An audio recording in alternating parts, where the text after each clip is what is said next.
Good afternoon, Glacier musicians. Today we're going to learn about Ludwig van Beethoven, and we're just going to take a quick listen before I dive in.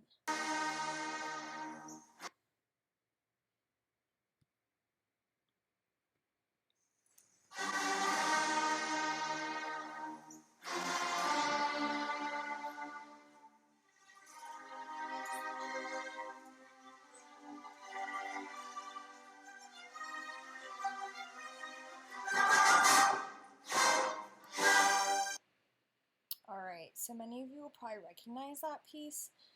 It's very popular. It is by Beethoven. I hope that many of you will actually watch this whole video.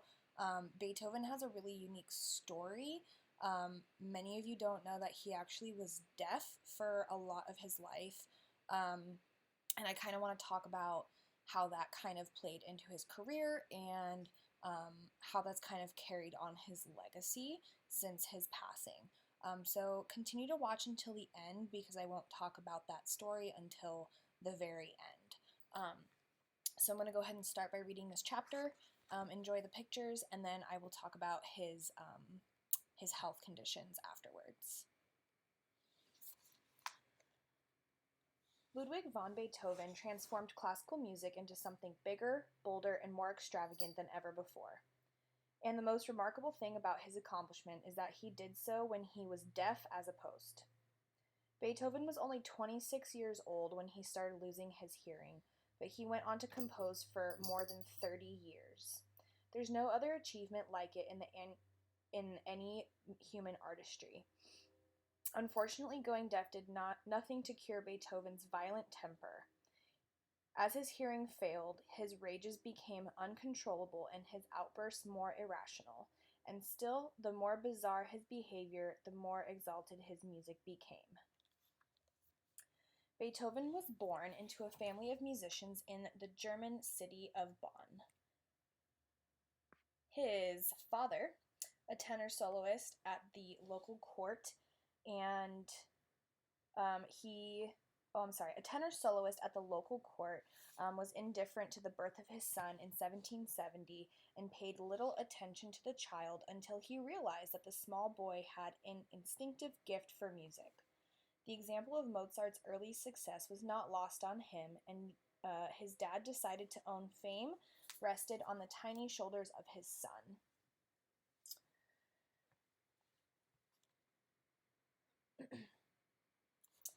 Whereas Leopold Mozart was a manipulative jerk, Johann Beethoven was a cruel, violent boor.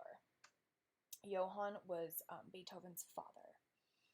Neighbors never forgot the sight of tiny Ludwig weeping over the piano keys. Time away from the keyboard was spent poring over lessons in music theory or practicing the violin. Rare were the days Ludwig wasn't locked in the cellar. Johann's methods were brutal, but they brought results. By the age of 10, Beethoven possessed encyclopedic knowledge of musical theory as well as virtuosic skills at the keyboard. But since he never had much time for schoolwork, his spelling was atrocious, and his grasp for math was shaky. He never mastered multiplication or division. At 11 years old, he left school permanently to pursue a career in music. He was 11 years old. His father never succeeded in transforming his son into a popular prodigy, but Ludwig's talent brought him to the attention of local aristocrats, and in 1787, patrons sent him to Vienna to study with Mozart. The giddy 17-year-old was introduced to the master, but before any lessons could take place, word reached Vienna that Beethoven's mother was critically ill. The young musician decided to go back home, arriving just in time to witness his mother's death.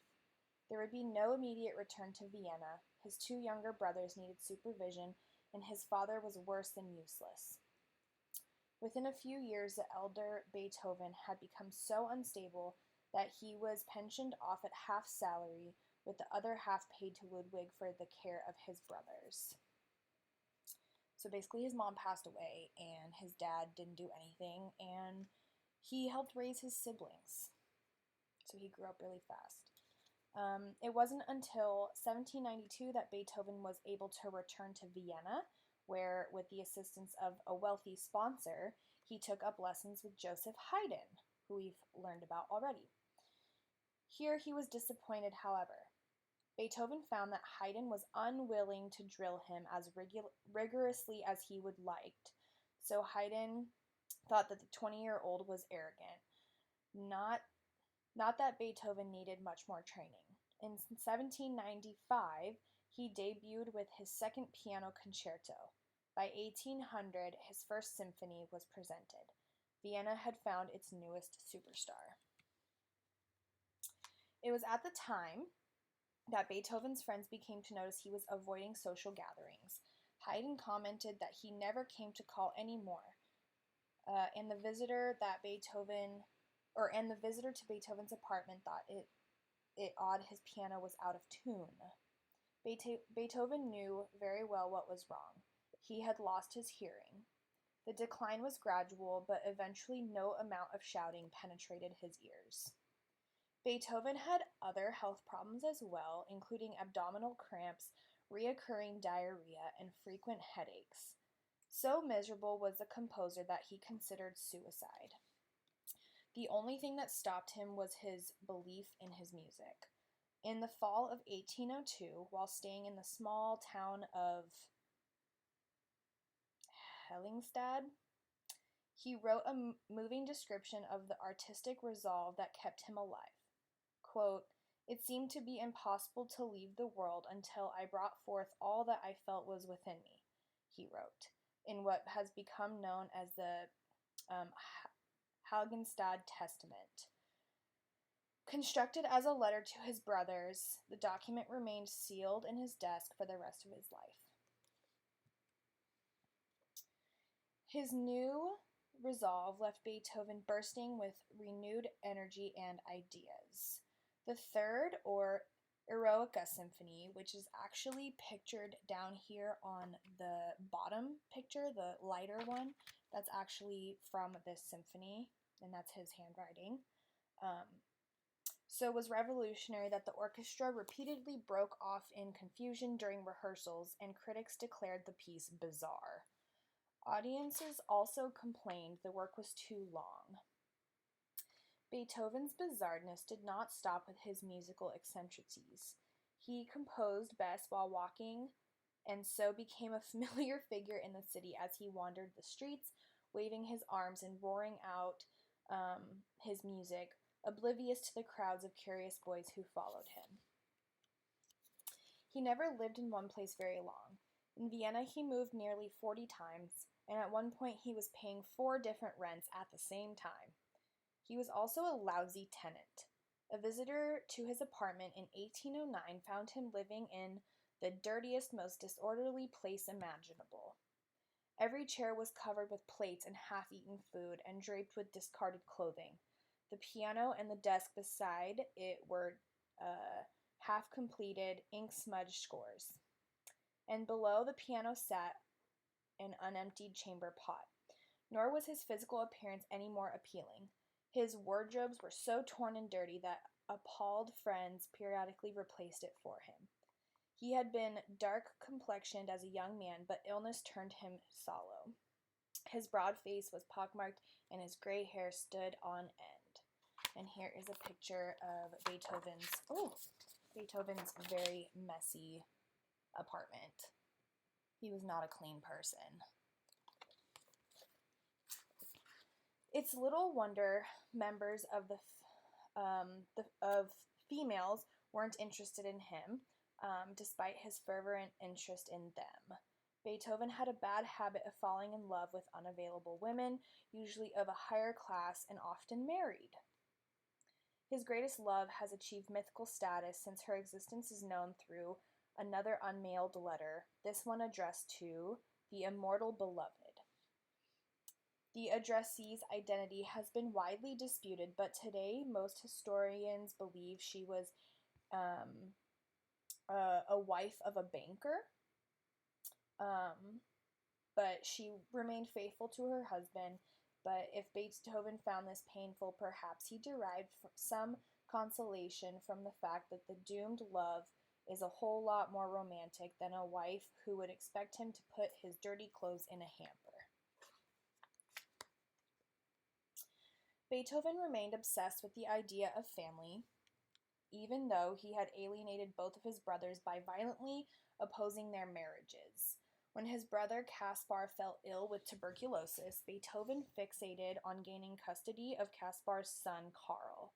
He convinced Caspar to name his sole guardian, although Caspar later added that Beethoven's guardianship equaled with that of his wife Joanna. When Caspar died in November of 1815, Beethoven first accused Joanna of poisoning her husband and then snatching 9-year-old Karl from her care. His rants against Joanna became increasingly deranged. Joanna might not have been an ideal mother, but one might assume she wasn't really a raging Medea whose sole intention was to involve her child in the secrets of her own vulgar and evil surroundings. Poor Karl became a pawn in a series of legal attacks and counterattacks designed more to wound the other party than to promote the child's well-being. After 5 years of conflict, Beethoven, with all the power and money Joanna lacked, won the case. It's difficult to believe that this bizarre, unhinged character was the same man who would, just 4 years later, write a triumphant hymn to universal brotherhood. His Ninth Symphony of 1824 concludes with a chorale set to the poem Ode to Joy, even as his own life was constricting in misery. And many of you guys know Ode to Joy. Poor Karl reached adulthood permanently and emotionally scared. Beethoven barely let him out of sight, and when Karl announced he wanted to enter the military, his guardian erupted in such screaming rages that their landlord evicted them. In the summer of 1826, Karl snapped under the strain and shot himself in the head. Amazingly, he survived. One bullet missed entirely, and the other lodged in his skull without damaging his brain. Karl left the hospital determined to forge his own life and immediately enlist in the military. Friends described Beethoven as a broken man. A respite was granted by Beethoven's brother Johann, who invited the two to stay at his country house until Karl's service started. But summer stretched into fall. Johann's repeated hints having failed, he had to order his brother and nephew out of his place. A cold spell gripped the countryside as the two men journeyed in an open carriage and slept in an unheated inn. By the time Beethoven reached Vienna, he had a high fever and pneumonia. He never fully recovered, lingering on in increasing misery for nearly 3 months. What happened next is highly debated. According to one account, the composer had been in a coma for 48 hours when, on March 26, 1827, in the midst of a massive thunderstorm, he suddenly opened his eyes as a flash of lightning illuminated the room. He lifted his right hand, clenched it into his fist, and fell back, dead. A procession of more than 10,000 people followed the composer's coffin to its final resting place. Beethoven became an idol for the next generation of Romantic composers, who applauded not only his intense and expressive music, but also his refusal to bow to common taste. And yet today, his themes and motifs are immediately recognizable, even to those with absolutely no interest in classical music.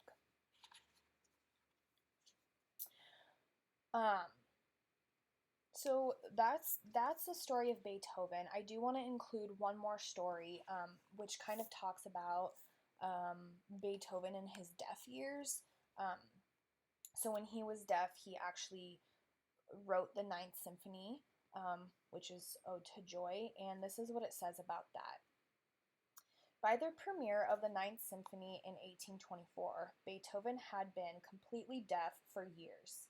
It was impossible for him to conduct this last masterpiece, but the conductor encouraged the composer to stand on the podium and set the tempo for all 4 movements. The music filled the hall for more than an hour before reaching its triumphant conclusion. Concert-goers erupted with enthusiasm. The entire audience was on its feet, clapping, shouting, crying, and waving handkerchiefs. But the composer, Beethoven, heard nothing. He stood, his back to the crowd, peering down at the score. A young soloist, named Carolyn, gently took Beethoven's arm and turned him around to see his adoring audience. It was one of the most poignant moments in the history of classical music. The ill and aging genius brought face to face with a celebration of music he no longer heard. So I think that's like really powerful. He was deaf, and they were playing this piece for the first time. The audience loved it. He couldn't hear it, and somebody turned him around so that he could appreciate the audience's love. And I just think that's really powerful. These are some quotes by Beethoven when he was going deaf. Now, this chapter did talk about these testaments that he wrote when he was living in Germany. He kept basically like a diary, many of which these quotes come from, and it's when he was deaf. So it's this first quote saying, "Know that my noblest faculty, my hearing, has greatly deteriorated." So this is him writing journal entries about him losing his hearing as a composer. He says, "How sad is my lot. I must avoid all things that are dear to me." So this is him being super, super sad, just because he can't hear anymore. He says, "Oh, how happy I should be if my hearing were completely restored. Then I would hurry to you." Of course, I am resolved to rise above every obstacle, but how will it be possible? So this is him trying to figure out how the heck he's going to keep doing what he's doing when he can't hear. And then I guess the last story I want to share with you is actually a story I learned in school when I was learning about Beethoven. It talked a little bit about his personality and how frustrated he would get.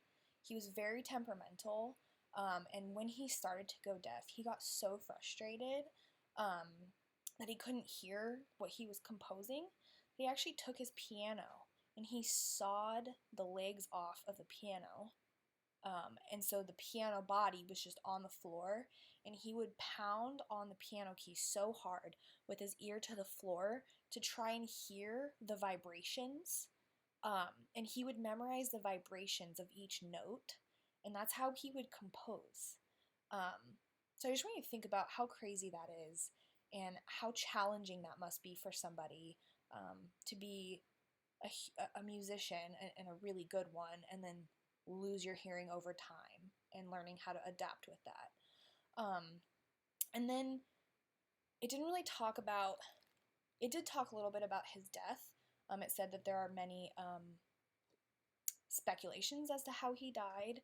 I did do some research, and it did say one possible way that he died was the fact that they actually tested his hair after he passed away to see how he passed away. They actually found that there was mercury in his system, and mercury back in the day used to be it used to be prescribed for people who had syphilis, which, if you don't know what that is a STI. It is a sexually transmitted disease, and back then they didn't know that, and so they were trying to treat it with mercury, and if you don't know, mercury is poisonous. So there are speculations that he actually had syphilis and died because of the mercury that the doctors were giving him. So lots of cool information on Beethoven. I highly recommend going and doing some research on your own, because there's a lot of stuff about him that I did not talk about today. But I hope you did learn something about the guy, and I hope you enjoyed this video. I will be posting on our Google Classroom some prompts for you to answer after watching this, so I hope you made it to the end, and thank you for watching, and I'll see you next time.